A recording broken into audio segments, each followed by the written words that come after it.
Yeah, governance. What is governance? When we ask students, we often get the answer, yeah, it's the most boring subject because it's all about contracts and policies. When in fact, it is much more than that. It is about values, it is about control systems, it is about people. Yeah. Of course, there are rules and regulations and policies in governance, but these are only the expressions of certain forms of governance. It's not governance in itself. Yeah. And when we talk about governance, we also need to talk about a thing called governmentality, which is the human side of governance. Yeah, the way the governance system treats and looks at the people it governs. So I will say a few words about this in respect of a recent research study that we finished on practices and enablers of governance and governmentality. For that, we distinguished between three levels. At the lowest level, we looked at project governance, so the governance of one individual project. At the next higher level, we looked at governance of projects. That means groups of projects like portfolios or programs or entire organizations. And at the highest level, we looked at governmentality, the way the governance system treats people and talks to people, and the tone between the governance system and the people to be governed. So what we found in terms of practices is at the project governance level, things are relatively stable. Project management methodologies, steering groups, and these things seem to be paramount in almost all organizations. At the next higher level, the governance of projects, the picture looks very different. So the alignment of projects with business is not always done. Company-wide methodologies or choice of methodologies for the particular projects in a company are not very often found. And what we found the least were flexible organization structures which allow to adapt an organization to a particular project that they want to run. As well as often we see a lack of standards in terms of how to select projects, how to report projects, and how to review projects. So at the level of governance of projects, there is not such a strong picture as at the project level. When it comes to governmentality, the appropriate levels of autonomy are not everywhere found. And we also saw that very successful organizations, they had very self-responsible project managers who see their organization as an open system with a variety of skills and a lot of opportunities and external interfaces, so that they can react in a flexible way to any issues in projects. So these were indicators of the more successful companies. Now, then we asked the question, how is governance enabled, or how can we enable success with governance? And we identified three criteria. The first one was a strong leadership towards projects and project governance. So a strong leader, typically very high up in the organization, who pushes forward the idea of doing business in projects and establishing not only project management but also the infrastructure around it. The second criteria we found was governmentality, and that means the mental predisposition of governors.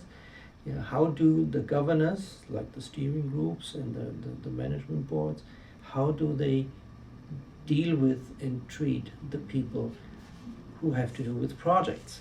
And here it was quite obvious that there's a big difference between those companies that have a very successful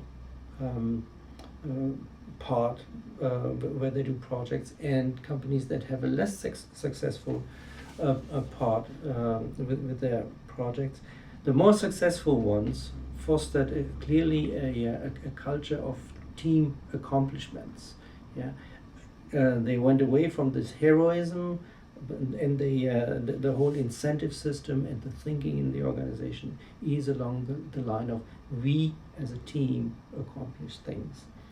There is also a culture of empowerment. Project managers are highly empowered to not only work in their projects, but to talk and work with neighborhood projects, other organizations, to engage with professional organizations and standardizing bodies in these things.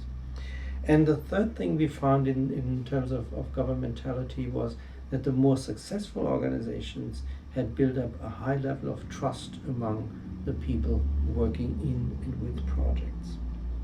Now, the third criteria we found in terms of successful organization was an interesting one. We called it the mental sphere of action for the project manager. And that had to do with the information exchange that project managers were allowed to do. Yeah, in the less successful organizations, we saw that project managers were sometimes not even allowed to talk to their peers, project managers in other projects. In the more successful organization, it was exactly the other way around. Management and the governance system was fostering the communication across organizational borders, make people talk at conferences, and make people engage in professional organizations and in standardizing bodies. So, wrapping that up into a set of suggestions for practitioners, we came up with 3 suggestions along the lines of what I just said. So the first thing is develop a strong leader or several strong leaders who establish project management and governance at the highest level in the organization, so that it can trickle down through the hierarchy. The second, establish a broad sphere of action for the project manager. So let project managers think big, think in terms of their profession and not necessarily only in terms of the particular project that they are currently engaged in. So encourage them to engage in professional organizations, make them speak to their peers at conferences, make them publish their particular results of the projects and these kind of things. And last not least, establish a governmentality, an environment, a culture that is supportive of good project work. So the most successful organizations we saw, they, for example, they control their project managers by the outcome that they deliver and not by following the process.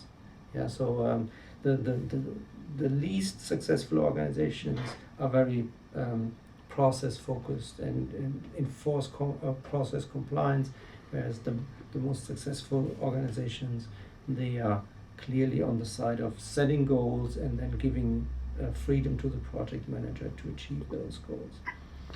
That all in a climate of trust, where people like the project manager and the team, but also the stakeholders and the steering group trust each other quite well, and in a culture of team accomplishment, away from heroism of individuals and towards the accomplishment of higher goals through a team effort. And last not least, in that also a mentality of building the professionalism in project management, by giving the project managers and project teams the opportunity to grow in their profession and to develop the profession forward. Okay, so far so good. Thank you very much, Ralf. You're Thank welcome. you.